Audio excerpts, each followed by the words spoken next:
Hey guys, welcome to my video that I'm just making about the preparation for our last few assignments. So now we're at the 10th today, so we've got MOS coming up, then we've got PIXD, then we've got WD. So let's go through my notes, starting with MOS. So basically, first of all, it's just about addressing feedback. Then we need to make sure any further changes we make, we need to note them in the change log within the README. Then we need to make the following changes: show average price per course, move add items, menu items to a separate screen, keep display of items on the home screen, add delete functionality, add filter by course screen. Then we need to demonstrate understanding of these various loops, custom functionality, global variables, good organization. Then finally, we need to make a video showing all the functionality in the app. Okay, next up is PIXD. So again, we need to address any feedback we've got. Then we need to create a checkout page, or we need to focus on this.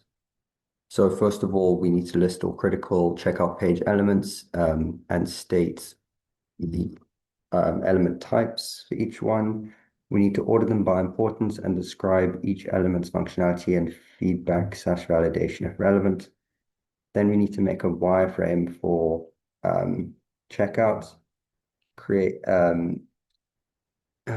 where we create either a wireframe or wireframes for the checkout page. We need to cater for the relevant device depending on the scenario we chose. So, for example, I'm using an app. Then we need to make sure we include a navigation menu, logo and business name, search bar and shopping cart if relevant. Then we need to make a style guide also for this, where we need to consider core style guide principles such as how organization, color, space, and icons can impact legibility and enhance it, and how movement and patterns can enhance experience. Then we need to make use of icons and explaining which we used, which we plan on using and where. Next, we need to state which colors we plan to use for the different inputs and backgrounds and text. Um, uh, and emphasis on using consistent colors for them. Next, we need to state and show how different inputs and tech types will be styled. Um, yeah, and this is more information on that.